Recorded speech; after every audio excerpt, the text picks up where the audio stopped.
اعوذ باللہ من الشیطان الرجیم بسم اللہ الرحمن الرحیم وَإِذْ تَأَذَّنَ رَبُّكَ لَيَبْعَثَنَّ عَلَيْهِمْ إِلَى يَوْمِ الْقِيَامَةِ مَنْ يَسُومُهُمْ سُوءَ الْعَذَابِ إِنَّ رَبَّكَ لَسَرِيعُ الْعِقَابِ وَإِنَّهُ لَغَفُورٌ رَحِيمٌ صدق اللہ العظیم۔ اس سے پہلے کہ ہم آگے بڑھیں، جو آخری مضمون آیا تھا، جو آیات ہم پڑھ چکے ہیں، ان کے ضمن میں ایک وضاحت ضروری ہے۔ یہ جو ہم نے ابھی دیکھا کہ اس بستی کے لوگ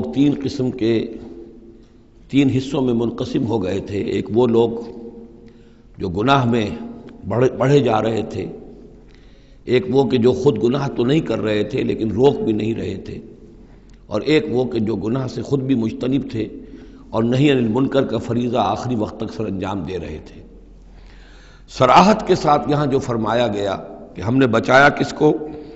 فَأَنْجَيْنَا الَّذِينَ يَنْهَوْنَ عَنِ السُّوءِ، بچایا ہم نے ان کو کہ جو روک رہے تھے بدی سے۔ وَأَخَذْنَا الَّذِينَ ظَلَمُوا بِعَذَابٍ بَئِيسٍ، اور ہم نے پکڑ لیا ان لوگوں کو جو گناہ میں ملوث تھے ایک بہت ہی برے عذاب میں، ان کے نافرمانی کی وجہ سے۔ اس سے بعض حضرات نے ایک نقطہ نکالنے کی کوشش کی ہے، اور وہ یہ ہے کہ ایک گروہ کے بارے میں صراحت کے ساتھ آ گیا کہ اس کو بچا لیا،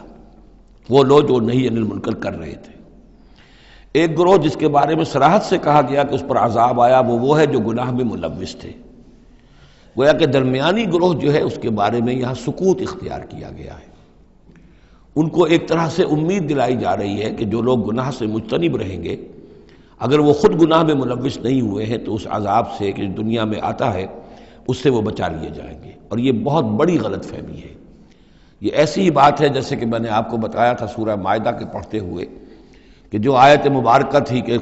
علیکم انفسکم لا یضرکم من ضل اذا اہتدیتم، تو حضرت ابوبکر رضی اللہ تعالیٰ عنہ کو خطبہ ارشاد فرمانا پڑا کہ لوگوں تم اس آیت سے بالکل غلط نتیجہ نکال رہے ہو۔ اس کا یہ مطلب نہیں ہے کہ دعوت اور تبلیغ اور امر بالمعروف اور نہی منکر تمہاری ذمہ داری نہیں ہے، بلکہ مطلب یہ ہے کہ تم اپنا سب کچھ کر لو، زور لگا لو سمجھانے کا، امر بالمعروف کا، نہی عن المنکر کا، پھر بھی اگر کچھ لوگ اڑے رہیں کفر پر اور گناہ پر تو پھر تم پر کوئی وبال نہیں ہے۔ اصل مفہوم یہ ہے، لیکن اس سے انسان جو ہے چاہتا ہے ذمہ داری سے فرار، تو اس کے لیے جہاں کہیں بھی اسے بہانہ ملتا ہے اس قسم کے وہ نقطے تراشتا ہے۔ یہاں یہ سمجھ لیجئے کہ اصل میں نہی عن المنکر نہ کرنا بھی تو جرم ہے۔ فَأَخَذْنَا الَّذِينَ ظَلَمُوا، ظلم جو لوگ ظلم کر رہے تھے، ایک دوہرا ظلم کر رہے تھے کہ گناہ میں ملوث بھی تھے اور اس میں ملوث تھے، اور دوسرے وہ لوگ تھے کہ جو اگرچہ ملوث نہیں تھے لیکن یہ کہ وہ روک نہیں رہے تھے۔ نہ روکنے کا جرم جو ہے یہ تو موجود ہے۔ اگر نہی عن المنکر فرض ہے، اگر یہ ذمہ داری ہے، تو نہ روکنا جو ہے یہ خود اپنی جگہ پر ایک جرم ہے۔ اس کے لیے میں آپ کو اصل میں ایک حدیث سنا دینا چاہتا ہوں، جو حدیث اس معاملے میں سمجھتا ہوں کہ آخری اور نص قطعی کی حیثیت رکھتی ہے، اور یہ حدیث جو ہے مولانا اشرف علی تھانوی رحمۃ اللہ علیہ نے خطبات جمعہ جو مرتب کیے ہیں ان میں اس حدیث کو شامل کیا ہے، اور یہ حدیث قدسی ہے۔ اوحى اللہ عز وجل الی جبرائیل علیہ الصلوۃ والسلام ان اقلب مدینۃ کذا وکذا باہلھا، اللہ تعالیٰ نے وحی کی حضرت جبرائیل کو کہ فلاں فلاں شہروں کو تلپٹ کر دو، الٹ دو، جیسے کہ عامورہ اور صدوم کے شہروں کے بارے میں حکم آیا۔ قال فقال، حضور فرماتے ہیں اس پر حضرت جبرائیل نے عرض کیا بارگاہ خداوندی میں، رب یا رب ان فیہا عبدک فلانا لم یعصک طرفۃ عین، پروردگار اس میں تو تیرا فلاں بندہ بھی ہے جس نے کبھی پلک جھپکنے جتنی دیر بھی معصیت میں نہیں گزاری، گناہ سے اتنا پاک صاف، نگاہ کا ادھر سے ادھر ہو جانا، اتنا وقت بھی کبھی معصیت میں صرف نہیں کیا، تو کیا اس پر بھی الٹ دوں؟ قال فقال، حضور نے فرمایا، اس پر اللہ تعالیٰ نے ارشاد فرمایا اقلبھا علیہ وعلیہم، الٹو اس بستی کو، پہلے اس پر پھر دوسروں پر۔ وجہ کیا ہے؟ فإن وجہہ لم یتبعر فی ساعۃ قط، اس کے چہرے کا رنگ میری غیرت کی وجہ سے کبھی متغیر نہیں ہوا۔ یہ خود تو گناہ سے بچا رہا لیکن گناہ پھیلتے رہے، شریعت کی دھجیاں بکھرتی رہیں، اللہ تعالیٰ کے احکام کا مذاق اڑایا جاتا رہا، اور یہ اپنے دھندے میں لگا رہا، کاروبار میں لگا رہا، یا اپنے نوافل میں لگا رہا، مراقبوں میں لگا رہا، ذکر اذکار میں لگا رہا، تو یہ دوسروں سے بڑھ کر مجرم ہے۔ اقلبها علیہ، اقلبها علیہ وعلیہم، الٹو اس بستی کو، پہلے اس پر پھر دوسروں پر، فإن وجهه لم يتبعر فی ساعۃ قط۔ اور دوسرے یہ کہ قرآن مجید میں سورہ انفال اب بہت قریب آ گئی ہے، ہم پڑھیں گے جلد ہی، وہ آیت مبارکہ بھی نص قطعی ہے قرآن کے حوالے سے، یہ تو حدیث کے حوالے سے ہوئی۔ قرآن مجید میں فرمایا گیا واتقوا فتنة لا تصیبن الذین ظلموا منکم خاصہ۔ اس دنیا میں جب کوئی اجتماعی سزا آتی ہے، کسی قوم کے اندر بحیثیت مجموعی جب منکرات پھیل جائیں، تو جب سزا آتی ہے تو پھر وہ صرف جو گناہ گار ہیں انہی کو اپنی لپیٹ میں نہیں لیتی، بلکہ وہ لوگ جو بچے ہوئے تھے وہ بھی لپیٹ میں آ جاتے ہیں۔ ہاں امید جو دلائی گئی ہے یہاں سے وہ یہ ہے کہ جو امر بالمعروف و نہی عن المنکر کی آخری حد تک، آخری وقت تک کوشش کرتے رہے ہوں، اللہ تعالیٰ ان کو بچا لے گا۔ اب آگے چلیے وَإِسْتَأْذَنَ رَبُّكَ، اور یاد کرو جب کہ آپ کے رب نے یہ اعلان کر دیا لَيَبْعَثَنَّ عَلَيْهِمْ، وہ لازماً اٹھاتا رہے گا ان پر، مسلط کرتا رہے گا ان پر الی یوم القیامہ، قیامت کے دن تک ایسے لوگوں کو من یسومہم سوء العذاب، جو انہیں بدترین عذاب کے اندر مبتلا کرتے رہیں گے۔ ان ربک لسریع العقاب، یقیناً آپ کا رب سزا دینے میں بہت جلدی کرتا ہے۔ وَإِنَّهُ لَغَفُورٌ الرحیم، اور یقیناً وہ غفور بھی ہے، رحیم بھی ہے۔ اللہ کی تو یہ دونوں شانیں ہیں، وہ عزیز ذو انتقام بھی ہے، سریع العقاب بھی ہے، لیکن وہ غفور اور رحیم بھی ہے۔ اب یہ آپ کا طرز عمل ہے کہ آپ اپنے آپ کو اس کی کس شان کا مستحق بناتے ہیں۔ اس آیت میں واقعہ یہ ہے کہ جس قانون کا ذکر ہو رہا ہے اللہ تعالیٰ کی طرف سے اس فیصلے کا، وہ ہماری نگاہوں کے سامنے ان کی پوری تاریخ، اس لیے کہ اس کے بعد آ رہا ہے وَقَطَّعْنَاهُمْ فِي الْأَرْضِ أُمَمًا، ہم نے انہیں زمین کے اندر منتشر کر دیا، فرقوں کے اندر اور قوموں کے اندر۔ یہ ڈایاسپورا جو ہے ان کا، جو سن 70 سے شروع ہوا ہے، سن 70 عیسوی میں جو رومن جنرل تھا ٹائٹس، اس نے سیکنڈ ٹیمپل کہ جو حضرت عزیر علیہ السلام کے زمانے میں پھر دوبارہ ہیکل تعمیر ہوا تھا، اس کو شہید کیا۔ 1,33,000 یہودیوں کو ایک دن میں قتل کیا یروشلم میں، اور یہاں سے یہودیوں کو نکال باہر کیا، فلسطین سے نکال دیے گئے، تم اب فلسطین میں نہیں رہ سکتے۔ وہاں سے ان کا ڈایاسپورا شروع ہوا ہے، کوئی کہیں چلا گیا، کوئی کہیں چلا گیا، کوئی روس میں چلا گیا، کوئی یورپ میں چلا گیا، کوئی ہندوستان میں آ گیا، کوئی مصر میں آباد ہو گیا، کوئی اور دور دراز کے علاقوں میں۔ پھر جب یہ امریکہ دریافت ہوا ہے تو یہ امریکہ بھی چلے گئے، وہاں بھی جا کر آباد ہو گئے۔ تو یہ ان کا ڈایاسپورا کا پیریڈ ہے کہ جس میں یہ گویا کہ منتشر کر دیے گئے پوری زمین کے اندر، ان کی کوئی ایک جمعیت کہیں نہیں رہی، اور ہر جگہ ان سے نفرت تھی، شدید نفرت۔ بلکہ ان کے اوپر واقعہ یہ کہ یورپ میں تو بڑا ان کے اوپر ظلم بھی ہوتا تھا، جس طرح چاہتے تھے ان کو وہاں کے عیسائی جو ہیں، جیسا کہ میں بتا چکا ہوں کہ ان کو معلوم تھا کہ یہ جو جن کو ہم خدا مانتے ہیں حضرت عیسیٰ علیہ السلام، ان کو سوری پر چڑھوایا انہوں نے، اور انہوں نے کفر کیا، اور وہ حضرت مسیح علیہ السلام کی شان میں گستاخی کرتے ہیں، حضرت مریم کی شان میں گستاخی کرتے ہیں، تہمتیں لگاتے ہیں، لہذا وہ ان کے درمیان دشمنی رہی۔ اور اس کی آخری مثال اس صدی میں، یعنی دور کی تاریخ تو شاید ہمیں معلوم ہو کہ شاید فیری ٹیلز ہیں، یہ کوئی کہانیاں ہیں جو ہم سن رہے ہیں، اس صدی میں جو ہوا ہٹلر کے ہاتھوں 6 ملین 60 لاکھ یہودی ختم کیے اس نے۔ پورا مشرقی یورپ کا یہودی جو ہے کھینچ کھینچ کر وہاں سے پکڑ پکڑ کر، جہاں تک ہٹلر کی حکومت بنی تھی، جہاں تک اس کی جو گئے تھے فتوحات کا دائرہ، وہاں سے یہودیوں کو کھینچ کھینچ کر کنسنٹریشن کیمپس میں لایا گیا۔ پھر خاص مشینیں ایجاد کی گئی، خاص جو ہیں اس کے لیے ایسے بنائے گئے کہ ان کے لیے اب اتنے لوگوں کو قتل کریں گے تو دفن کہاں کریں، ان کو کیا کریں، how to dispose of the dead bodies. تو اسپیشل پلانٹ بنائے گئے کہ ایک بڑے سے ہال میں داخل ہو رہے ہیں، وہاں سارے کپڑے اتروا لیے تاکہ یہ کپڑے بھی استعمال ہوں بعد میں۔ کہا یہ جاتا تھا کہ تمہارے کپڑوں میں جوئیں پڑ گئی ہیں تو جوؤں کو اس کو ڈیلاؤس کرنے کے لیے ضروری ہے کپڑے اتار کے آگے گیس کے اندر تاکہ وہ جوئیں ختم ہو جائیں گی۔ پھر ان کے بال اتروا لیتے تھے، عورتوں کے بال بھی شیو کر لیے، مردوں کے بھی، ان بالوں سے قالین بنائے انہوں نے جو نازیوں نے اپنے دفتروں میں بچھائے، ہیومن ہیئر کے قالین۔ پھر ان کو لے جا کر ایک گیس چیمبر کے اندر کے سب مر گئے۔ پھر اب وہ بڑے بڑے پٹے جیسے چلتے ہیں مشینیں، بڑے بڑی فیکٹریز کے اندر وہ پٹوں کے اوپر لاشیں چل رہی ہیں، پھر ان کا چورا ہو رہا ہے، جیسے کہ کہیں جو ہے وہ گھاس کاٹا جا رہا ہو یا کوئی اور چارہ جو ہے وہ کترا جا رہا ہو۔ پھر کسی خاص قسم کے کیمیکلز کے اندر ان کو تحلیل کیا کہ آخر میں کیا نکل رہا ہے، نہ کسی گوشت کا پتہ، نہ خون کا پتہ، نہ ہڈی کا پتہ، کسی شے کا پتہ نہیں، ایک بدبودار سیاہ رنگ کا مائع باہر نکل رہا ہے، اور اسے وہ لے گئے اپنے کھیتوں میں اور اسے بنا لیا کھاد۔ یہ کام اس صدی میں ہوا ہے، ہولوکاسٹ۔ اس میں زیادہ سے زیادہ یہ کہتے ہیں کہ یہ کچھ مبالغہ ہے 60 لاکھ کا، 40 لاکھ، تو 40 لاکھ بھی تو کم نہیں ہوتے، 40 لاکھ افراد کا اس طرح ختم ہو جانا۔ استأذن ربک لیبعثن علیہم الی یوم القیامہ، ان کا آخری وقت تو اب آنے والا ہے، وہ زیادہ دور نہیں ہے، لیکن اس سے پہلے جیسے شمع بجھنے سے پہلے بھڑکتی ہے، لہذا وہ ایک بھڑک ہے اس کی کہ جو یہودیوں کی ہے، اسرائیل ہے، ان کی طاقت ہے، ان کی قوت ہے، عربوں پر وہ چھائے ہوئے ہیں، اور واقعہ یہ ہے کہ مسلمان جس عذاب کے مستحق ہو چکے ہیں، اور ان میں سے عرب چونکہ ہمارے ہاں اونچے درجے کے، اس اعتبار سے امت کے اندر ان کا مقام اونچا درجے کا ہے کہ حضور عرب تھے، انہی کی زبان میں اللہ کی کتاب ہے، اور ان کی جو اللہ تعالیٰ کے دین کی طرف سے جو انہوں نے پیٹھ پھیری ہے، لہذا اس کی جو سزا انہیں مل رہی ہے وہ یہ ہے کہ ایک مغضوب علیہم قوم کے ہاتھوں ان کی تذلیل ہو رہی ہے، ان کے سامنے جھکنا پڑ رہا ہے۔ جن کے ساتھ کسی ایک کمرے میں کبھی بیٹھتے نہیں تھے، اب ان کے ساتھ گفت و شنید جو ہے اور ان کے ساتھ بغل گیر ہونے کی نوبت جو ہے وہ آئی ہے۔ اور ابھی جو کچھ ہونا ہے وہ خیر دوسری بات ہے، میں اس وقت میں نہیں جانا چاہتا، وہ آخری وقت بھی آئے گا، پھر جو ہے حضرت مسیح علیہ السلام بھی نازل ہوں گے، اور وہی چونکہ ان کی طرف رسول تھے، رسول اللہ بنی اسرائیل، تو آخری وہ عذاب ہلاکت کہ جو باقی 6 قوموں کا تو آ چکا۔ حضرت نوح علیہ السلام،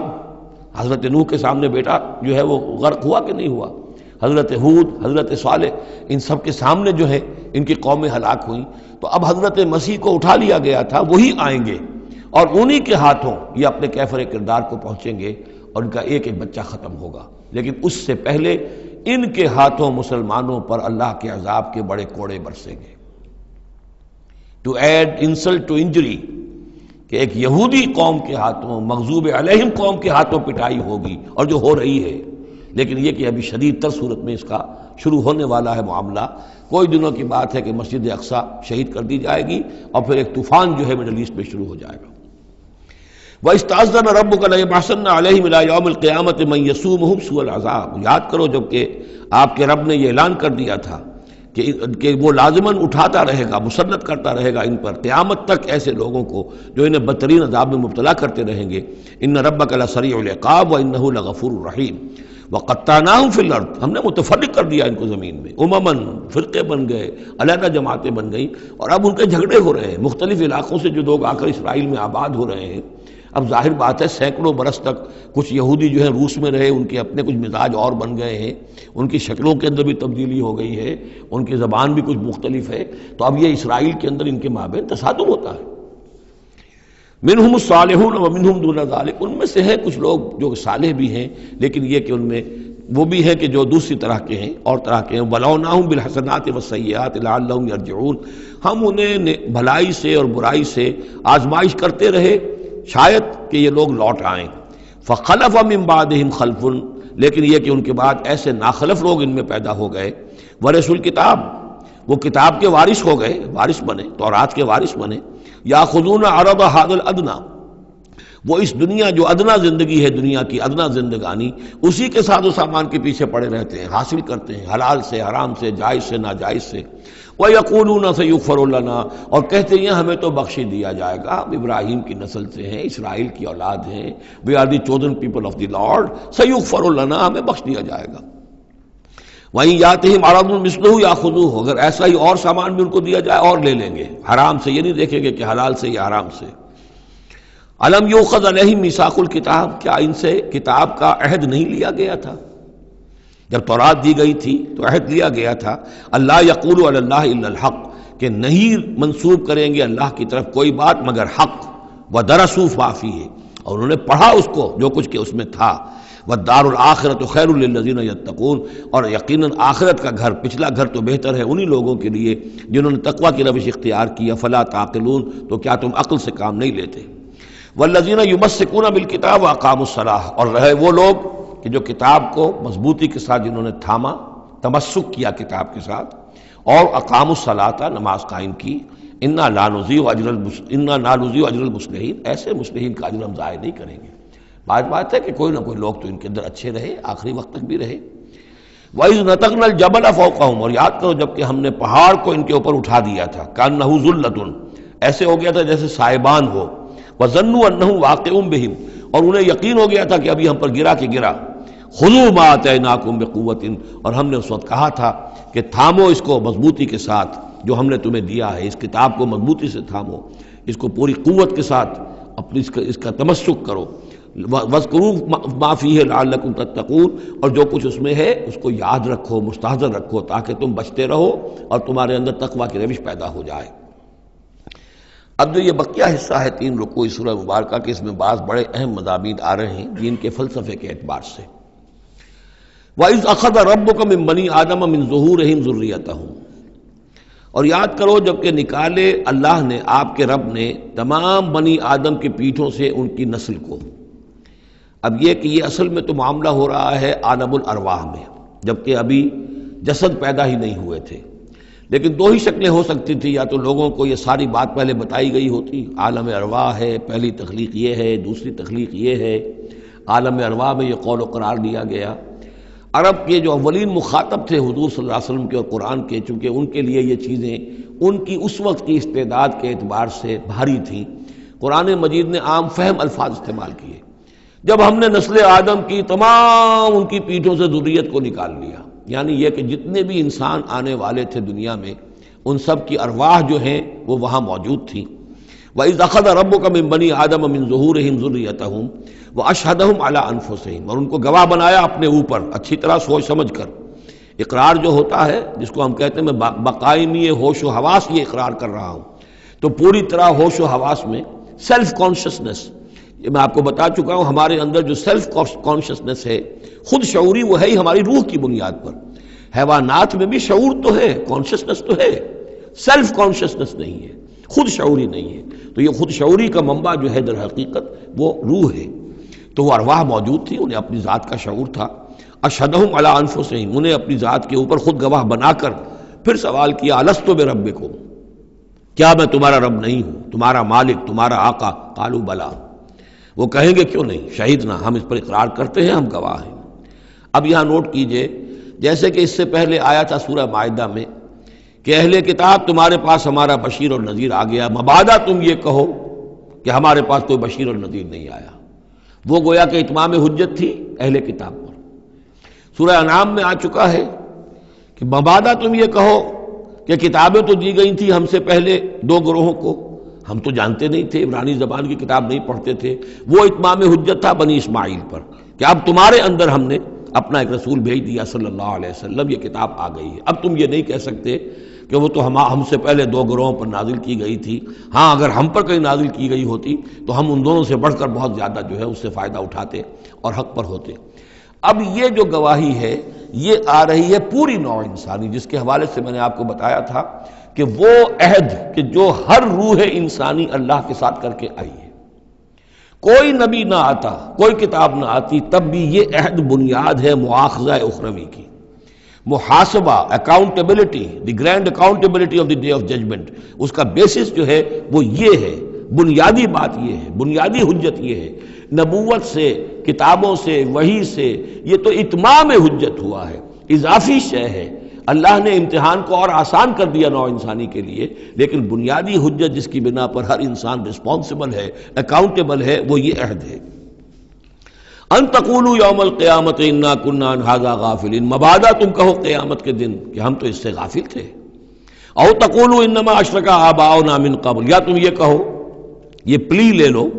کہ ہمارے آباء و اجداد تھے، انہوں نے شرک کیا تھا، وَكُنَّا ذُرِّيَّةً مِّن بَعْدِهِمْ، ہم ان کے بعد ان کی نسل میں سے تھے، ہم ان کے راستے پر چلتے رہے، لہذا اصل جرم تو ان کا ہے، ہمارا نہیں۔ اَفَتُهْلِكُنَا بِمَا فَعَلَ الْمُبْطِلُونَ، تو کیا پروردگار تو ہمیں ہلاک کرے گا ان لوگوں کے فعل کی وجہ سے کہ جنہوں نے یہ باطل ایجاد کیا تھا؟ ایجاد تو انہوں نے کیا تھا، ہم تو موجد نہیں ہیں، ہم تو ان کے مقلد تھے، متبع تھے۔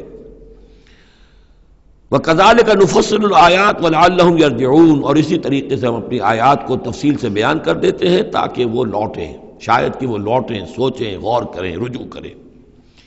اب ایک واقعہ آ رہا ہے ایک شخصیت کا، اور اس کی تمثیل کے پیرائے میں، ویسے تو یہ واقعہ ہے، یہ صرف کوئی تشبیہ نہیں ہے، لیکن یہ کہ اس کو تمثیلاً لائے ہیں۔ افراد اور اقوام کا کوئی معاملہ ایسا بھی ہوتا ہے کہ کسی قوم کو یا کسی فرد کو اللہ نے کوئی بہت اونچا مقام دیا ہو، بہت اس پر اکرام فرمایا ہو، بہت انعام کیا ہو، لیکن پھر یہ کہ وہ اپنی کسی ایک ہی خباثت کی وجہ سے اور کسی ایک بڑی غلطی جو ہے گراوٹ کی وجہ سے وہ اپنی تمام ان فضیلتوں سے محروم ہو جائے اور بالکل شیطان کا چیلا بن کر رہ جائے۔ وَاتْلُ عَلَيْهِمْ نَبَأَ الَّذِي آتَيْنَاهُ آيَاتِنَا، یہ بلعام بن باورہ، اس کی تفصیل جو ہے تورات میں ہے۔ یہ ایک اسرائیلی تھا، بہت نیک، عابد، زاہد، عالم، تورات کا بہت بڑا عالم، عابد اور زاہد، اور لوگ جو ہیں اس کی بہت عزت کرتے تھے، احترام کرتے تھے، اولیاء اللہ میں سے تھا۔ وَاتْلُ عَلَيْهِمْ نَبَأَ الَّذِي آتَيْنَاهُ آيَاتِنَا، نبا ہے اس لیے یہ واقعہ ہے، یہ صرف مثال نہیں ہے۔ ان کو سنائیے خبر اس شخص کی جس کو ہم نے اپنی آیات عطا کی تھی۔ اس سے میں یہ مفہوم لیتا ہوں کہ صاحب کرامت بزرگ تھا، یعنی جو آیات جو ہیں یہاں پر خاص طور پر کرامت کے لیے آ رہا ہے۔ فَانْسَلَخَ مِنْهَا، وہ اس میں سے نکل بھاگا۔ فَأَتْبَعَهُ الشَّيْطَانُ، تو شیطان اس کے پیچھے لگ گیا۔ یہاں بھی ایک نقطہ بہت اہم ہے، پہلے انسان خود غلطی کرتا ہے، شیطان مجبور نہیں کر سکتا کسی کو غلطی پر۔ اِنَّ عِبَادِي لَيْسَ لَكَ عَلَيْهِمْ سُلْطَان، کوئی اختیار کسی بندے پر شیطان کو حاصل نہیں ہے۔ غلطی خود کرے گا، اب شیطان جو ہے اس کا پیچھا کرے گا،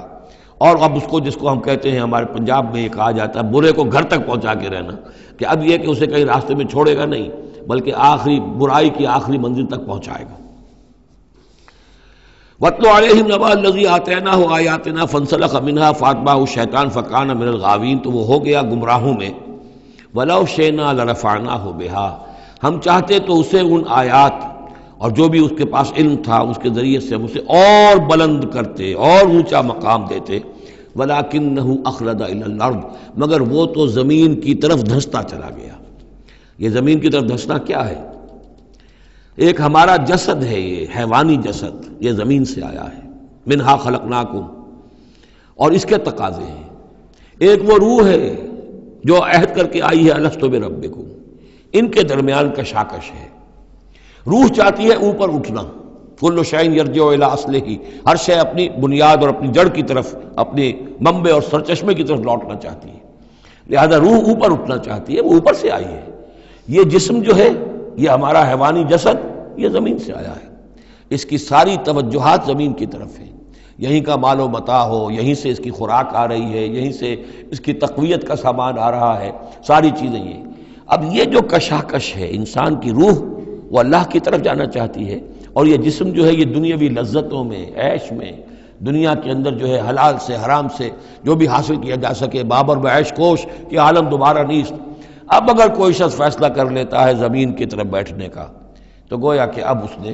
اپنے آپ کو اللہ تعالیٰ کی توفیق سے وہ محروم کر لیا۔ فَانْسَلَخَ مِنْهَا، اب وہ روح سسکتی رہے گی، احتجاج کرتی رہے گی، سسکتی رہے گی، ایک وقت میں آ کر شاید وہ مر جائے، اس پر موت وارد ہو جائے، اور وہ زندہ ہونے کی شکل میں بھی وہ در حقیقت ایک مقبرہ بن جائے یا تعزیہ بن جائے کہ روح اس کے اندر دفن ہو چکی ہے۔ تو نظر آ رہا چلتا پھرتا انسان، حقیقت میں وہ انسان تو مر چکا، اندر روح جو ہے وہ دفن ہو چکی، اب جو چل رہا ہے وہ حیوان انسان چل رہا ہے، وہ انسان جو تھا وہ تو مر چکا۔ تو یہ ہے وَلَكِنَّهُ أَخْلَدَ إِلَى الْأَرْضِ، زمینی خواہشات، زمینی آرزوئیں، یہ نچلے درجے کی سفلی قسم کی خواہشات، سفلی آرزوئیں اور امنگیں۔ وَاتَّبَعَ هَوَاهُ، اور اس نے پیروی کی اپنی خواہشات کی۔ فَمَثَلُهُ كَمَثَلِ الْكَلْبِ، تو اس کی مثال کتے کی سی ہے۔ إِن تَحْمِلْ عَلَيْهِ يَلْهَثْ أَوْ تَتْرُكْهُ يَلْهَثْ، وہ ہر وقت ہی ہانپتا رہتا ہے، کوئی اس کے اوپر بوجھ رکھیے تب بھی ہانپے گا، اور ویسے بھی وہ اس کی زبان باہر نکلی ہوتی ہے، ہانپتا رہتا ہے۔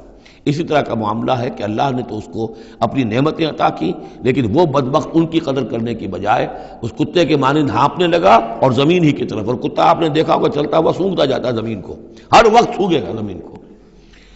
ذالک مثل القوم الذین کذبوا بآیاتنا، یہی مثال ہے اس قوم کی بھی جنہوں نے ہماری آیات کو جھٹلایا۔ اور یہاں پھر نوٹ کیجئے کہ پاکستانی قوم اس کی سب سے بڑی مثال ہے۔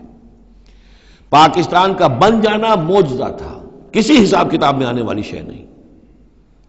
پھر پاکستان کا قائم رہ جانا معجزہ تھا، انگریزوں کو بھی اور ہندوؤں کو بھی یقین تھا کہ پاکستان قائم نہیں رہ سکتا، وائبل نہیں ہے، ختم ہو جائے، لیکن یہ کہ پاکستان قائم رہا۔ سن 65 میں اس کا بچ جانا معجزہ تھا، اتنی یقینی بات تھی کہ BBC ٹیلی ویژن کے اوپر دکھا دیا گیا فال آف لاہور، لاہور جو ہے وہ بھارتی فوج داخل ہو چکی ہے، قبضہ کر چکی ہے، اتنی یقینی بات تھی۔ شام کو جم خانہ میں شراب پینے کا پکا پروگرام تھا، لیکن خوف طاری کر دیا اللہ تعالیٰ نے ان کے دلوں پر، شاید ہمارا کوئی گھراؤ کیا جا رہا ہے، کوئی ریزسٹنس نہیں ہے، کیا ہوا ہے؟ یہاں ہم غافل پڑے ہوئے تھے، ریزسٹنس کیا ہوتی؟ لیکن بجائے اس کے کہ وہ یہ سمجھتے کہ یہ غافل ہیں اور ریزسٹنس اس لیے نہیں ہو رہی، ان کے دلوں میں سألقی فی قلوب الذین کفروا الرعب، میں ان کافروں کے دلوں میں رعب ڈال دوں گا، وہ رعب پڑ گئے، پاکستان بچ گیا۔ تو یہ ساری چیزیں ہیں، معجزے پر معجزے ہیں، لیکن یہ سب اس لیے تھا کہ ہم اس ملک کو ہم نے حاصل کیا تھا اسلام کے نام پر، اسے تجربہ گاہ بنائیں گے، اسے ایک نمونہ بنا دیں گے پوری دنیا کے لیے، پوری دنیا دیکھے گی کہ اسلام کیا ہے، اسلام کا عادلانہ نظام کیا ہے۔ قائد اعظم نے کہا تھا ہم اس لیے پاکستان چاہتے ہیں کہ ہم عہد حاضر میں اسلام کے اصول حریت و اخوت و مساوات کا ایک نمونہ دنیا کے سامنے پیش کریں، وہ کہاں ہے؟ فانسلخ منہا، ان تمام آیات سے ہم نکل بھاگے ہیں، شیطان کی پیروی کی ہے، اور جو حال ہوا ہے 2 لخت ہو چکے ہیں، اور ابھی کیا حال ہوگا، جو نئی صورتحال جو ہے اس ملک کے اندر اب کھدبد ہونے لگی ہے، پکنے لگی ہے، اس کی صورتحال کیا بنے گی واللہ عالم۔ ذالک مثل القوم الذین کذبوا بآیاتنا، یہی مثال اس قوم کی بھی ہے جس نے ہماری آیات کو جھٹلایا، فاقصص القصص لعلہم یتفکرون، تو اے نبی آپ یہ چیزیں سنا دیجئے، شاید یہ تفکر کریں، شاید کہ یہ غور کریں، آپ یہ باتیں ہماری سنا دیجئے۔ سا مثلا القوم الذین کذبوا بآیاتنا، بری ہے مثال اس قوم کی جنہوں نے ہماری آیات کو جھٹلایا، وانفسہم کانوا یظلمون، اور وہ خود اپنی جانوں کے اوپر ظلم ڈھاتے رہے۔ من یہد اللہ فہو المہتدی، جسے اللہ ہدایت دیتا ہے وہی ہدایت یافتہ ہوتا ہے، ومن یضلل فاولئک هم الخاسرون، اور جس کی گمراہی کے اوپر اللہ تعالیٰ کی طرف سے مہر قائم ہو جائے تو وہ تو تباہ ہونے والے ہی ہیں۔ وَلَقَدْ ذَرَأْنَا لِجَهَنَّمَ كَثِيرًا مِنَ الْجِنِّ، اب یہ تیسری بات آ گئی حکمت قرآنی کی۔ دیکھیے پہلے وہ عہد الست جو عالم ارواح میں ہم نے کیا تھا، اچھا اس عہد الست کے حوالے سے ہم پر یہ بات واضح ہو گئی، ایک ہمارا روحانی وجود ہے اور ایک ہمارا حیوانی وجود ہے۔ اگر ہماری توجہ اور ساری دلچسپی حیوانی وجود پر ہوگی تو ہم ظاہر بات ہے کہ پھر اس بلعام بن باورہ کی مثال بن جائیں گے، انفرادی سطح پر بھی اور قومی اور اجتماعی سطح پر بھی۔ اب تیسری بات آ رہی ہے کہ انسانوں میں سے کثیر انسان وہ ہیں جو نظر آتے ہیں انسان، حقیقت میں انسان نہیں ہے، حیوانوں کی سطح پر ہے۔ وَلَقَدْ ذَرَأْنَا لِجَهَنَّمَ كَثِيرًا مِنَ الْجِنِّ وَالْإِنسِ، ہم نے جہنم کے لیے پیدا کیے ہیں بہت سے جن اور انس۔ لہم قلوب لا یفقہون بہا، ان کے دل تو ہیں لیکن ان سے غور نہیں کرتے، تفقہ نہیں کرتے۔ وَلَهُمْ أَعْيُنٌ لَا يُبْصِرُونَ بِهَا، ان کی آنکھیں ہیں ان سے دیکھتے نہیں۔ وَلَهُمْ آذَانٌ لَا يَسْمَعُونَ بِهَا، ان کے کان ہیں لیکن ان سے سنتے نہیں۔ اولئک کالانعام، یہ چوپایوں کے مانند ہیں، بل ہم اضل، بلکہ ان سے بھی گئے گزرے ہیں۔ اولئک هم الغافلون، یہی لوگ ہیں کہ جو غافل ہیں۔ یعنی یہ کہ جب انسان ہدایت سے منہ موڑتا ہے اور جب ہٹ دھرمی پر اتر آتا ہے اور جب اللہ تعالیٰ دلوں پر مہر کر دیتا ہے اور ان کی سماعت پر کانوں پر مہر لگا دیتا ہے، ان کی آنکھوں پر پردے ڈال، اب یہ کیا رہ گئے؟ اب یہ انسان نہیں رہے، ان کے دل تو ہیں تفقہ سے خالی ہے، مہر لگ چکی ہے۔ آنکھیں تو ہے حیوانوں کا سا دیکھنا دیکھ رہی ہیں، کتا بھی دیکھ لیتا ہے گاڑی آ رہی ہے مجھے بچنا ہے، انسان نے بھی دیکھ لیا، لیکن یہ دیکھنا حیوانی دیکھنا ہے۔ انسانی دیکھنا تو کچھ اور ہوتا ہے، کسی شے کو دیکھے اور اس کی حقیقت پر غور کرے۔ اہل نظر ذوق نظر خوب ہے، لیکن جو شے کی حقیقت کو نہ دیکھے وہ نظر کیا۔ لیکن یہ انسانی دیکھنا جو ہے، دیدن دیگر آموز سنیدن دیگر آموز، وہ دوسری قسم کا دیکھنا سیکھو، دوسری قسم کا سننا سیکھو۔ وہ سننا جو دل سے سنا جاتا ہے، وہ دیکھنا جو دل سے دیکھا جاتا ہے۔ لیکن جب ان کے دلوں پر مہر ہو گئی، ان کے کانوں پر مہر ہو گئی، ان کی آنکھوں پر پردے پڑ گئے، اب ان کا حال کیا ہے؟ لہم قلوب لا یفقہون بہا ولہم اعین لا یبصرون بہا ولہم آذان لا یسمعون بہا اولئک کالانعام بل ہم اضل، یہ چوپایوں کے مانند ہیں بلکہ ان سے بھی گئے گزرے۔ اس لیے کہ چوپایوں کو تو اللہ نے پیدا ہی اس لیول پر کیا تھا، ان کو پیدا کیا تھا بہت اونچے مقام پر۔ یہی سورۃ التین کا مضمون ہے، والتین والزیتون وطور سینین وہذا البلد الامین لقد خلقنا الانسان فی احسن تقویم ثم رددناہ اسفل سافلین، انسان پیدا کیا گیا اس بلند ترین مقام کے اوپر، مسجود ملائک، لیکن پھر جب یہ گرتا ہے تو سب سے نچلوں میں سب سے نیچے ہوتا ہے۔ تو یہ وہ لوگ ہیں اولئک کالانعام بل هم اضل اولئک هم الغافلون، یہی لوگ ہیں جو غافل ہیں، اس دنیا میں رہتے ہیں حیوانوں کی طرف کھایا پیا چرا چگا اور جو ہے بس دنیا کی لذتیں اٹھائیں اور مر گئے، کچھ ہوش نہیں کہ کیوں ہم پیدا کیے گئے، کون ہمارا خالق ہے، کون ہمارا مالک ہے، زندگی کاہے کے لیے ہے، زندگی آمد برائے بندگی، زندگی بے بندگی شرمندگی، کو مرنے کے بعد کہیں کسی کے سامنے حاضری ہے، کوئی جواب دہی، کچھ نہیں، کوئی ہوش نہیں۔ وَلِلَّهِ الْأَسْمَاءُ الْحُسْنَى، اور تمام اچھے نام اللہ ہی کے ہیں، فَادْعُوهُ بِهَا، تو پکارو انہیں اس کے ذریعے سے، پکارو اللہ کو ان کے ذریعے سے۔ ایک نقطہ یہاں نوٹ کر لیجئے، قرآن مجید سے کہیں اللہ تعالیٰ کے لیے لفظ صفت ثابت نہیں ہوتا، ویسے حدیث میں ہے، میں صرف بیان کر رہا ہوں، قرآن میں نہیں۔ قرآن میں اللہ کے لیے لفظ آتا ہے نام، اسما، یہ سب اللہ کے نام ہیں، ویسے یہ کہ صفاتی نام ہے یہ دوسری بات ہے، لیکن صفات کا لفظ جو ہے، صفت کا لفظ اللہ کے لیے ایجاباً مثبت طور پر قرآن میں کہیں نہیں آیا، نام ہے اللہ کے۔ اور نام جو ہے در حقیقت کسی ایک ہی شے کے 100 نام ہو سکتے ہیں، تلوار کے 5000 نام ہیں، تلوار تو ایک ہی شے ہے نا، لیکن اس کے مختلف اوصاف کے اعتبار سے بہت سے نام اس کے عرب رکھ لیتے تھے۔ تو اللہ تعالیٰ کے نام ہیں، ان ناموں میں سے کچھ قرآن میں بھی آئے ہیں، کچھ ایک حدیث ہے حضرت ابو ہریرہ سے رضی اللہ تعالیٰ عنہ، جس میں کہ حضور نے 99 نام گنوائے ہیں کہ اللہ کے یہ 99 نام ہیں، اور ان کے ذریعے سے تو اللہ سے دعا کی جائے تو اس کے ناموں کے حوالے سے، اللہ تعالیٰ کے ناموں کے، فَادْعُوهُ بِهَا، اللہ تعالیٰ کو پکارا کرو اس کے ناموں کے حوالے سے، یا ستار ہو، یا غفار ہو، یا کریم ہو، یا علیم ہو، یہ اس طریقے سے اللہ تعالیٰ کے جو نام ہیں،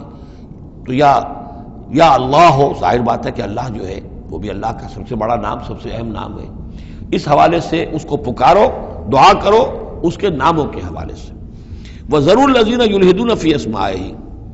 اور چھوڑ دو، دفع کرو ان لوگوں کو کہ جو اس کے ناموں میں کجی نکالتے ہیں، لحد کہتے ہیں ٹیڑھ کو، یہ قبر جو ہوتی ہے ایک سیدھی ہوتی ہے اور ایک ہوتی ہے لحد والی، جس میں کہ بغلی قبر، اس میں وہ ٹیڑھا راستہ بنتا ہے جس میں کہ اتارا جاتا ہے قبر کو۔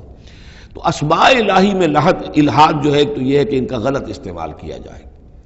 انہی ناموں کے حوالے سے ان کے مراقبے کر کے ان کے اندر تاثیرات ہیں، اس میں کوئی شک نہیں، لیکن ان کے غلط استعمالات جو ہیں وہ درست نہیں ہیں۔ اللہ تعالیٰ کے ذکر کے لیے، اللہ سے خود اپنی دعا کے لیے ان کو ذریعہ بنایا جائے، لیکن ان کو لوگوں کے لیے نقصان پہنچانے کا ذریعہ بنانا یہ گویا کہ الحاد ہو جائے گا، غلط استعمال۔ اور دوسرے یہ کہ بعض اللہ تعالیٰ کے نام جو ہیں وہ جوڑوں کی شکل میں ہیں، ان میں ایک ہی کے حوالے سے پکارنا وہ بھی الحاد ہو جائے گا۔ المعز المذل، یہ اب جوڑا ہے، وہی عزت دینے والا ہے، وہی ذلت دینے والا ہے، لیکن اگر آپ نے یا مذلو یا مذلو یا مذلو کہنا شروع کر دیا تو یہ الحاد ہو جائے گا۔ اے ذلیل کرنے والے، اے ذلیل کرنے والے، اے ذلیل کرنے والے، جہاں دونوں لفظ آنے چاہیے، یا معز ہو یا مذل ہو، اے وہ کہ جو عزت دینے والا ہے اور اے وہ کہ جو ذلیل کرتا ہے۔ یہ دونوں نام جو ہے الرافع والخافض، ایک وہ ہے کہ جو اٹھانے والا ہے، اونچا کرنے والا ہے اور نیچے گرانے والا ہے، وہ الخافض بھی ہے، الرافع بھی ہے، المعز بھی ہے، المذل بھی ہے، المحیی بھی ہے، الممیت بھی ہے، زندہ رکھنے والا بھی ہے، موت وارد کرنے والا بھی ہے۔ تو یہ جو جوڑوں کے نام ہیں ان کو ساتھ ساتھ ہی ہمیشہ رکھنا چاہیے۔ ذروا الذین یلحدون فی اسمائہ سیجزون ما کانوا یعملون، القریب وہ بدلہ پائیں گے اپنے اعمال کا۔ وممن خلقنا امۃ یہدون بالحق وبہ یعدلون، اور جو انسان ہم نے پیدا کیے ہیں ان میں یقیناً ہر دور میں کچھ لوگ رہے ہیں، ایسی جماعتیں رہی ہیں، اور جیسے کہ حضور نے ضمانت دی ہے کہ میری امت میں ایک طبقہ، ایک جماعت، ایک گروہ ضرور، لا تزال فی امتی طائفۃ قائمین علی الحق، حق پر قائم رہے گی۔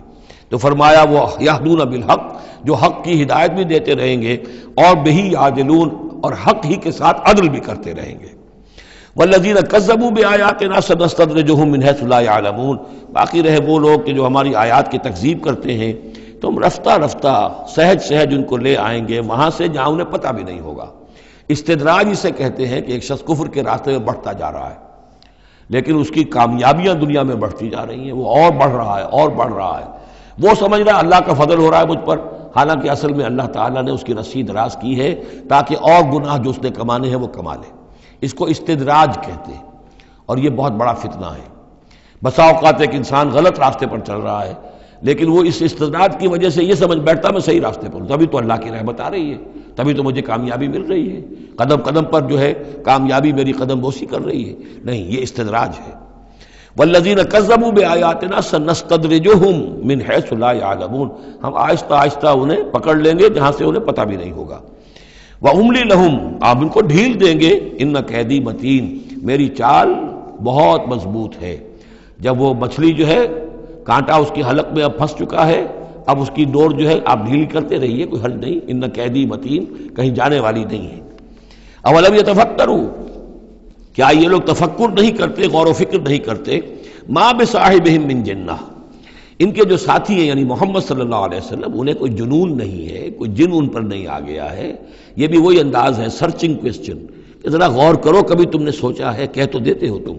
کبھی سوچا ہے یہ محمد صلی اللہ علیہ وسلم جو تمہاری نگاہوں کے سامنے ہے، ان کی سیرت، ان کا کردار، ان کی شخصیت، ان کی طہارت، ان کی صفائی، نظافت، یہ چیزیں ایسی ہیں کہ جن کے بارے میں کوئی شخص یہ کہہ سکے کہ ان پر کوئی جن آ گیا ہے یا ان کا کوئی دماغی توازن ٹھیک نہیں رہا۔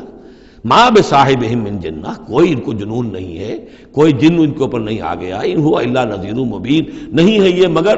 ایک واضح طور پر خبردار کر دینے والے۔ اولم ينظروا فی ملکوت السماوات والارض وما خلق اللہ من شیء، اور کیا یہ لوگ غور و فکر نہیں کرتے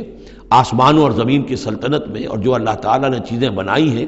وان عسى ان يكون قد اقترب اجلهم، اور کیا انہیں یہ گمان نہیں ہے ہو سکتا ہے کہ ان کی مہلت ختم ہوا چاہتی ہو، ان کی اجل، لکل امت اجل، ہر قوم کے لیے ایک اجل معین ہے، تو تم کیسے نچنت ہو گئے ہو سکتا ہے کہ تمہاری وہ اجل اب قریب آ چکی ہو۔ ان یکون قد اقترب اجلهم فبأي حدیث بعدہ یؤمنون، تو اب اس کے بعد اور کس شے پر، کس بات پر یہ ایمان لائیں گے؟ من یضلل اللہ فلا ہادی لہ، جس کو اللہ گمراہ کر دے گا یا جس کی گمراہی پر اللہ کی طرف سے مہر تصدیق ثبت ہو جائے گی، اب اسے کوئی ہدایت دینے والا نہیں۔ وَيَذَرُهُمْ فِي طُغْيَانِهِمْ يَعْمَهُونَ، اور وہ چھوڑ دے گا ان کو ان کی سرکشی میں اندھے ہو کر آگے بڑھتے ہوئے۔ یسألونک عن الساعۃ ایان مرساھا، اے نبی آپ سے پوچھتے ہیں یہ قیامت کب آئے گی، آپ ہمیں بہت ڈراتے رہتے ہیں قیامت قیامت قیامت کب آئے گی، کب لنگر انداز ہوگی؟ قل انما علمها عند ربی، کہہ دیجئے اس کا علم تو میرے رب کے پاس ہے۔ لا یجلیھا لوقتها الا ہو، نہیں روشن کرے گا اسے اس کے وقت پر مگر خود وہ، اس کا وقت سوائے اللہ کے کسی کے علم میں نہیں، کسی فرشتے کے علم میں نہیں ہے، کسی کے علم میں نہیں ہے، وہی ہے لا یجلیھا لوقتها، اپنے اس وقت معین کے اوپر خود ہی اسے روشن کرے گا۔ ثقلت فی السماوات والارض، ویسے وہ آسمانوں اور زمین ہی کے اندر اٹھی ہوئی ہے، حمل اسی کے اندر ہے اس کا، یعنی یوں سمجھیے کہ ہر شے کے اندر جو تخلیق کی گئی ہے اس کی فنا بھی اسی شے میں موجود ہے۔ ہر تخلیق جو ہے اس کی ایک اجل مسمى ہے، تو گویا کہ اس کی موت اس کے ساتھ ہی ہے، ہم اپنی موت اپنے ساتھ لیے پھر رہے ہیں۔ اسی طرح یہ کائنات جو ہے جس کی تخلیق کی گئی ہے، یہ گویا کہ وہ جو جیسے کسی کا حمل ہوتا ہے عورت کا، وہ حمل لیے پھر رہی ہو، اسی طریقے سے یہ کائنات اپنی اس قیامت کو اٹھائے پھر رہی ہے۔ ثقلت فی السماوات والارض لا تأتیکم الا بغتۃ، لیکن نہیں آئے گی تم پر مگر اچانک۔ یسألونک کأنک حفی عنہا، اے نبی آپ سے تو یہ اس طرح پوچھتے ہیں گویا کہ آپ اس کی کھوج میں لگے ہوئے ہیں، آپ کو یہی فکر دامنگیر ہے قیامت کب آئے گی، حالانکہ آپ کا اس سے کوئی سروکار نہیں، یہ ہمارا معاملہ ہے۔ قل انما علمها عند اللہ، کہہ دیجئے اس کا علم تو صرف اللہ کے پاس ہے، ولکن اکثر الناس لا يعلمون، لیکن اکثر لوگ علم نہیں رکھتے۔ قل لا املک لنفسی نفعا ولا ضرا، کہہ دیجئے مجھے کوئی اختیار نہیں ہے خود اپنی جان کے بارے میں بھی، نہ کسی نفع کا اور نہ ضرر کا، الا ما شاء اللہ، سوائے اس کے کہ جو اللہ چاہے۔ ولو كنت اعلم الغیب لاستكثرت من الخیر، اور اگر مجھے علم غیب حاصل ہوتا تو میں تو بہت سا خیر جمع کر لیتا، میرے پاس علم غیب نہیں ہے۔ یہ جیسا کہ ہم پہلے پڑھ چکے سورہ نام میں، کہہ دیجئے میں نہ تم سے یہ کہتا ہوں کہ میں فرشتہ ہوں، نہ میں یہ کہتا ہوں کہ میرے پاس علم غیب ہے، نہ میں یہ کہتا ہوں کہ میرے پاس اللہ کے خزانے جو ہیں وہ میرے قبضہ قدرت میں ہیں، کچھ بھی نہیں۔ وَلَوْ كُنْتُ أَعْلَمُ الْغَيْبَ، اگر غیب کا علم میرے پاس ہوتا لَاسْتَكْثَرْتُ مِنَ الْخَيْرِ، تو میں نے بہت سا خیر جمع کر لیا ہوتا۔ وَمَا مَسَّنِيَ السُّوءُ، اور مجھے کوئی تکلیف آتی ہی نہ۔ ان انا الا نذیر وبشیر لقوم یؤمنون، نہیں ہوں میں کچھ بھی مگر یہ کہ ایک بشیر اور نذیر ہوں، خبردار کرنے والا، بشارت دینے والا، لقوم یؤمنون، ان لوگوں کے لیے کہ جو ایمان والے ہوں۔ هو الذی خلقکم من نفس واحدۃ، وہی ہے جس نے تمہیں پیدا کیا ایک جان سے، وجعل منها زوجها، اور اسی سے بنایا اس کا جوڑا، لیسکن الیہا، تاکہ وہ سکون حاصل کرے اس کی طرف، اس کی طرح میں اشارہ کر چکا ہوں سورہ بقرہ میں بھی. وابتغوا ما کتب اللہ لک، کہ یہ جو معاملہ ہے شوہر اور بیوی کا، اس میں یہاں جہاں اولاد کا معاملہ ہے وہاں ایک تسکین بھی ہے، سکون بھی ہے. فلما تغشاہا، تو جب شوہر ڈھانپ لیتا ہے اپنی بیوی کو، حملت، اور اس سے حمل ہو جاتا ہے، حملاً خفیفاً، اور وہ ہلکا حمل ہوتا ہے، ابھی پتہ بھی نہیں چلتا کہ کوئی حمل ٹھہر گیا ہے. فمرت بہ، تو وہ اس کو لے کر چلتی پھرتی رہتی ہے. فلما اثقلت، جب بوجھل ہو جاتی ہے، دعوا اللہ ربہما، تو اب وہ دونوں اللہ کو پکارتے ہیں اپنے رب کو. لئن آتیتنا صالحا، اے اللہ اگر یہ بچہ تو ہمیں عطا کر دے گا صحت مند، صحیح، درست، ہر نک سکھ سے صحیح ہو، اس کے تمام اعضاء درست ہوں. لئن آتیتنا صالحا لنکونن من الشاکرین، تو ہم بڑا شکر ادا کریں گے، بڑا ہم تیرا احسان مانیں گے. فلما آتاہما صالحا، اور جب اللہ تعالیٰ نے انہیں عطا کر دیا درست بھلا چنگا بچہ، جعلا لہ شرکاء، اب اس میں شریک ٹھہرا دیے. یہ فلاں بزرگ کے مزار پہ میں گئی تھی، یہ ان کی نگاہ کرم ہوئی ہے، اور یہ فلاں جو ہے دیوی کی کرپا ہو گئی ہے کہ جس کی وجہ سے مجھے اولاد مل گئی ہے. دیا اللہ نے، اور اب یہاں پہ اس کے لیے دیوی اور دیوتا یاد آ گئے. فتعال اللہ عما یشرکون، تو اللہ بہت بلند و بالا ہے ان کے شرک سے. ایشرکون ما لا یخلق شیئا وہم یخلقون، کیا وہ ان چیزوں کو شریک کر رہے ہیں اللہ کے ساتھ جو کوئی شے تخلیق کرتے ہی نہیں، وہ تو خود مخلوق ہیں. فرشتے ہیں تو مخلوق ہیں، جنات ہیں تو مخلوق ہیں، انبیاء ہیں تو مخلوق ہیں، اولیاء اللہ ہیں تو مخلوق ہیں، یہ تو خود مخلوق ہیں، سب کے سب مخلوق ہیں. ایشرکون ما لا یخلق شیئا وہم یخلقون ولا یستطیعون لهم نصرا ولا انفسهم ینصرون، نہ وہ ان کی مدد کر سکتے ہیں نہ وہ اپنی مدد پر قادر ہیں، وہ تو سب کے سب جو ہے اللہ کے بندے ہیں. ان تدعوهم الی الہدی، اب یہاں پر تدریجاً بات لائی جا رہی ہے ان کو کہ جو ان کے اصل جو ڈیٹیز ان کی ہیں، وہ تو سمجھتے ہیں دیویاں ہیں، دیوتا ہیں، وہ تو اوپر ہیں، وہ تو انویزیبل ہیں، ہم نے ان کے نام پر یہ بت تراش لیے ہیں. تو چاہے رادھا کرشنن ہو، چاہے کوئی اور فلسفی ہو، وہ کہے گا یہ کہ ہم ان بتوں کو نہیں پوج رہے، ہم بھی جانتے ہیں یہ پتھر ہے، پتھر کے سوائے ان میں کیا ہے، یہ نہ دیکھ سکتے ہیں نہ چل سکتے ہیں، پتھر ہیں. لیکن عام طور پر ان کے ہاں آدمی جو ہے عوام کی سطح پر وہ پھر انہی کو سمجھ بیٹھتا ہے کہ یہی ہے، اور چومتا ہے، چاٹتا ہے، جو بھی کرتا ہے، ان کا دھون پیتا ہے، ان کے سامنے ڈنڈوت کرتا ہے، ان کے سامنے جو ہے حلوے مانڈے پیش کرتا ہے. تو عوامی سطح پر ذہن میں یہی آ جاتا ہے کہ یہی ہیں معبود جن کو کہ ہم پوج رہے ہیں، اور انہی کے اندر قدرت ہے ہماری مشکل کشائی کی. اب ادھر رخ آ رہا ہے. ان تدعوہم الی الہدی، اگر تم پکارو انہیں ہدایت کے لیے کہ تمہیں راستہ دکھا دیں، لا یتبعوکم، وہ تمہاری طرف توجہ ہی نہیں کر سکیں گے. سواء علیکم ادعوتموہم ام انتم صامتون، برابر ہے تم پر کہ تم انہیں پکارو یا خاموش رہو. ان الذین تدعون من دون اللہ عباد امثالکم، ہاں جنہیں تم پکار رہے ہو، جنہیں دیوتا اور دیوی بنا لیا ہے، فرشتے ہیں یا اولیاء اللہ ہیں، وہ بھی تمہاری طرح کے بندے ہیں. عباد امثالکم، وہ تمہاری طرح کے بندے ہیں. فادعوہم فلیستجیبوا لکم ان کنتم صادقین، تو پکارو ان کو اور پھر دیکھو اگر تم سچے ہو تو پھر ان کی طرف سے تمہیں کوئی جواب ملنا چاہیے، کوئی وحی آنی چاہیے. لیکن یہ کہ ہم نے تو انہیں تمہاری اس، بلکہ آئے گا قرآن مجید میں آگے چل کر کہ وہ کہیں گے کہ ہم تو غافل تھے، ہمیں تو پتہ نہیں تھا کہ تم ہمیں پکارتے رہے، ہمیں ہماری دعائی دیتے رہے اور ہم سے مانگتے رہے، یا شیخ عبد القادر جیلانی شیئا للہ، ہمیں کیا پتہ تم نے یہ ہمارے ساتھ حماقتیں کی ہیں، ہمیں تو کوئی معلوم نہیں. تو وہ تو کہیں گے غافل ہیں ہم. اب یہاں بتوں کی طرف اشارہ ہو رہا ہے. ام لہم ارجل یمشون بہا، کیا ان کے پاؤں ہیں، تم نے بنا تو دیے پاؤں، کیا چلتے بھی ہیں ان سے. ام لہم ایدین یبطشون بہا، ہاتھ بھی تم نے بنا دیے ان کے، لیکن کیا یہ اس سے پکڑ بھی سکتے ہیں. ام لہم اعین یبصرون بہا، کیا ان کی آنکھیں ہیں جن سے یہ دیکھتے ہوں. ام لہم آذان یسمعون بہا، یا ان کے جو کان ہیں ان سے یہ سنتے ہیں. قل ادعوا شرکاءکم، اے نبی اب کہہ دیجئے، اب یہ قول فیصل ہے جیسے حضرت ابراہیم سے کہلوا دیا گیا تھا، انی بریء مما تشرکون، اور تم جو بھی کچھ تمہارے یہ معبود ہیں جو میرا بگاڑنا چاہیں بگاڑ لیں، مجھے کوئی خوف نہیں. قل ادعوا شرکاءکم، اے نبی ان سے کہہ دیجئے پکار لو اپنے سارے شریکوں کو، ثم کیدون، اور پھر میرے خلاف جو چالیں چل سکتے ہو چل لو، جو بھی اقدام کر سکتے ہو کر لو. فلا تنظرون، مجھے کوئی مہلت نہ دو، میں تم سے کوئی درخواست نہیں کرتا کہ میرے ساتھ نرمی کرو، مجھے مہلت دو، جو بگاڑ سکتے ہو بگاڑ لو اپنے سارے معبودوں کو پکار کر. ان ولی اللہ الذی نزل الکتاب، میرا ولی، میرا پشت پناہ، میرا مددگار، میرا حمایتی، میرا حفاظت کرنے والا وہ اللہ ہے جس نے یہ کتاب مجھ پر نازل کی. وَهُوَ يَتَوَلَّى الصَّالِحِينَ، اور وہ اپنے صالح بندوں کا ولی ہے، ان کا ساتھی ہے، مددگار ہے، پشت پناہ ہے۔ وَالَّذِينَ تَدْعُونَ مِن دُونِهِ لَا يَسْتَطِيعُونَ نَصْرَكُمْ، جنہیں تم پکار رہے ہو اس کو چھوڑ کر، وہ تمہاری مدد کی استطاعت ہی نہیں رکھتے، ان کے اندر طاقت ہی نہیں ہے۔ وَلَا أَنفُسَهُمْ يَنصُرُونَ، نہ وہ اپنی جان بچا سکیں گے۔ وَإِن تَدْعُوهُمْ إِلَى الْهُدَىٰ لَا يَسْمَعُوا، اگر تم انہیں ہدایت کے لیے پکارو کہ ہمیں کوئی ہدایت دے، جیسے ہم اللہ کو پکارتے ہیں اهدنا الصراط المستقیم، اهدنا الصراط المستقیم، تو وہ تو تمہیں لا يسمعوا، وہ سنتے ہی نہیں، تم پکارتے رہو۔ وَتَرَاهُمْ يَنظُرُونَ إِلَيْكَ وَهُمْ لَا يُبْصِرُونَ، اور تم سمجھتے ہو کہ وہ تمہیں دیکھ رہے ہیں جبکہ وہ دیکھتے ہی نہیں۔ خُذِ الْعَفْوَ وَأْمُرْ بِالْعُرْفِ، اے نبی صلی اللہ علیہ وسلم، اب یہ آخر میں پھر حضور سے خطاب، یہ اکثر مکی صورتوں میں ہوتا ہے، اختتام پر حضور سے التفات۔ خُذِ الْعَفْوَ، اے نبی عفو کو، درگزر کو تھام لیجئے، یعنی آپ ان سے زیادہ بحث میں، ان سے زیادہ کسی تلخی میں، کسی اس طرح کے معاملے میں الجھیے نہیں، معاف کیجئے، چھوڑیے ان کو، دفع کیجئے۔ خُذِ الْعَفْوَ وَأْمُرْ بِالْمَعْرُوفِ، اور بھلی بات کا حکم دیتے رہیے، جو بھی اچھی بات ہے اس کی طرف دعوت دیتے رہیے، آپ کا کام ہے دعوت دینا۔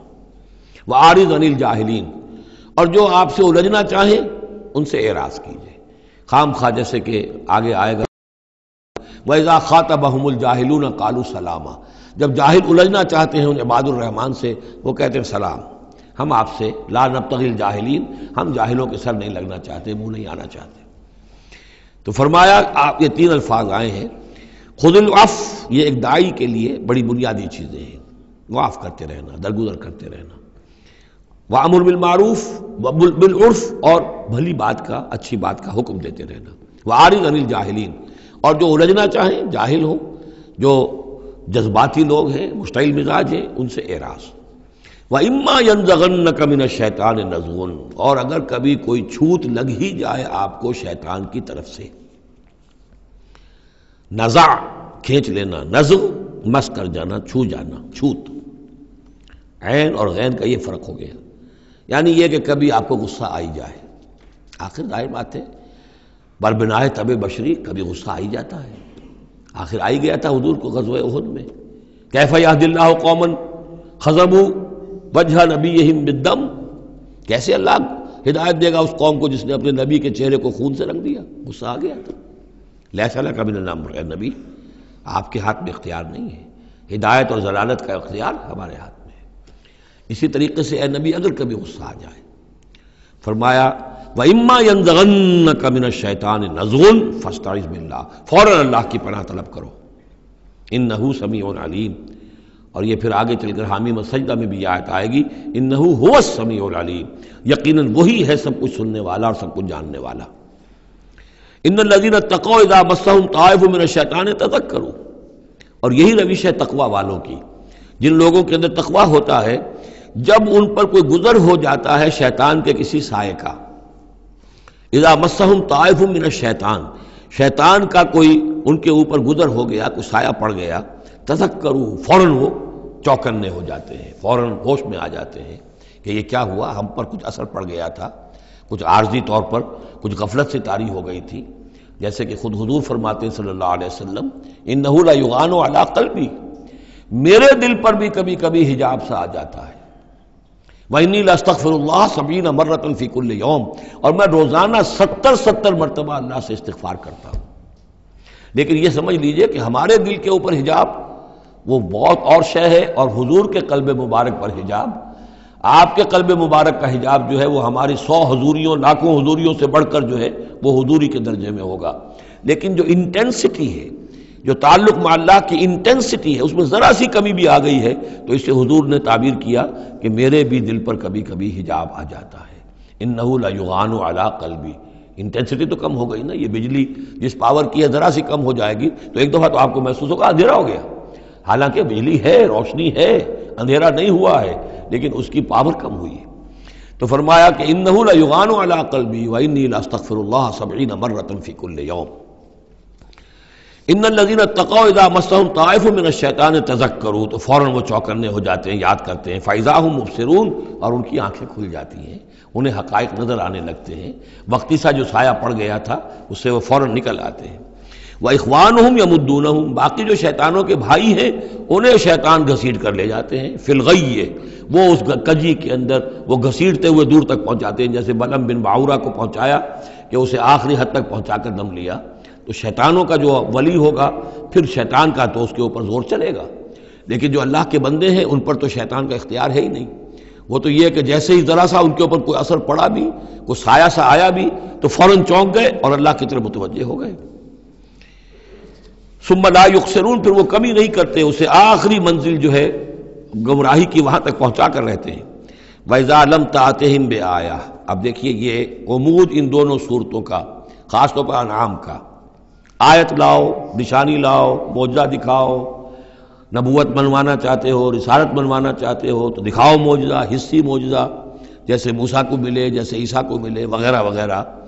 اب اس کو سم اپ کر رہے ہیں، وَإِذَا لَمْ تَأْتِهِمْ بِآیَةٍ، اے نبی جب آپ ان کے پاس کوئی معجزہ نہیں لائے، قالوا، انہوں نے کہا لولا اجتبیتها، کیوں نہیں کوئی چن کر لے آتے، کہیں سے چھانٹ کر لے آتے، تو اب تمہارا دعویٰ یہ ہے تم اللہ کے رسول ہو، محبوب ہو، تو کیا وجہ ہے، کیوں رہ گئے، کس وجہ سے؟ لولا اجتبیتها، کہیں سے کوئی چھانٹی کر کے، کہیں سے کوشش کر کے لے آتے۔ قل انما اتبع ما یوحى الی، اس زمن میں ایک واقعہ میں نے پڑھا تھا، یہ تفسیر کبیر میں، امام راضی کی تفسیر میں، کہ حضور کے ایک پھپھی زاد بھائی تھے، اگرچہ وہ ایمان نہیں لائے تھے لیکن حضور سے ہمدردی رکھتے تھے، ساتھ رہتے تھے، تعاون کرتے تھے، جہاں کہیں حضور جاتے تھے دل میں نرمی تھی ان کے، اور امید تھی حضور کو کہ حضور ایمان لے آئیں گے۔ لیکن جب آخری معاملہ یہ ہوا کہ جو سرداران قریش تھے انہوں نے گویا کہ ان کے اپنے زوم میں انہوں نے حجت قائم کر دی، اے نبی یہ معجزہ دکھا دو، اے محمد چلو مان لیں گے، چلو یہ نہیں دکھا سکتے یہ دکھا دو، یہ نہیں دکھا سکتے یہ دکھا دو، وہ سب سورہ بنی اسرائیل میں آئے گا۔ تو جب یہ ساری باتیں حضور نے کہا نہیں میرے اختیار میں نہیں ہے، یہ تو اللہ تعالیٰ کا فیصلہ ہے، اللہ جب چاہے گا دکھائے گا، میرے اختیار میں نہیں ہے، تو پھر وہاں سے حضور جب اٹھے سب وہاں تو شور مچ گیا، پھر ظاہر بات ہے کہ وہ تو تالی پٹ گئی ہوگی کہ بس رہ گئے ان کی، اب تو یہ تو ہمارے جو عوام ہیں انہوں نے کہا ہوگا کہ ہمارے سردار تو جیت گئے، اس لیے کہ یہ تو ناکام رہ گئے، انہوں نے تو آخری درجے میں کہہ دیا یہ نہیں دکھا سکتے یہ دکھا دو، یہ نہیں دکھا سکتے یہ دکھا دو، یہ معجزہ نہیں تو یہ دکھا دو، یہ نہیں تو یہ دکھا دو، کوئی بھی نہیں دکھا سکتے۔ تو اس کے بعد جب حضور کے ساتھ وہاں سے حضور دل گرفتہ ہو کر اٹھے اور آئے تو ساتھ وہ پھوپھی زاد بھائی بھی تھا، اس نے کہا کہ محمد آج تو آپ کی قوم نے آپ پر حجت قائم کر دی ہے، اب میں آپ کا ساتھ نہیں دے سکتا۔ یعنی یہ ہے کہ جو اثر پڑتا تھا لوگوں کے اوپر کہ اب تو حجت آپ پر قائم ہے، تو جس کو میں نے کہا تھا سورہ انعام کا وہ مقام کہ ان کان کبر علیک اعراضهم فان استطعت فتبتغي نفقا في الارض او سلما في السماء فتاتيهم بآية، اے نبی اگر آپ پر بہت بھاری گزر رہا ہے، شاق گزر رہا ہے ان کا اعراض، تو اگر آپ میں طاقت ہے تو کہیں زمین میں سرنگ لگا لیجئے، کہیں آسمان پر سیڑھی لگا لیجئے، اور کہیں سے جہاں سے آپ لا سکتے ہو لے آئیے، ہم نہیں دکھائیں گے۔ تو واقعہ یہ ہے کہ انسان اس کو اپنے اوپر طاری کرے، اس صورتحال میں ویژولائز کرے اپنے آپ کو، تو کس قدر ضیق میں اس وقت محمد الرسول اللہ صلی اللہ علیہ وسلم کی شخصیت آ چکی تھی۔ وَإِذَا لَمْ تَأْتِهِمْ بِآیَةٍ، اور جب آپ نہیں لائے ان کے پاس کوئی نشانی، قَالُوا لَوْلَا اجْتَبَیْتَهَا، کیوں نہیں لے آئے کہیں سے؟ قُلْ إِنَّمَا أَتَّبِعُ مَا يُوحَىٰ إِلَيَّ، کہہ دیجئے میری حیثیت تو صرف یہ ہے کہ میں پیروی کر رہا ہوں اس کی کہ جو میری طرف وحی کی جا رہی ہے، اس سے بڑا میں نے دعویٰ نہیں کیا، نہ خدائی کا، نہ کوئی علم غیب کا دعویٰ کیا، نہ میں نے یہ کہا کہ اللہ کے خزانے میرے دستے تصرف میں ہیں، میں نے کوئی دعویٰ نہیں کیا۔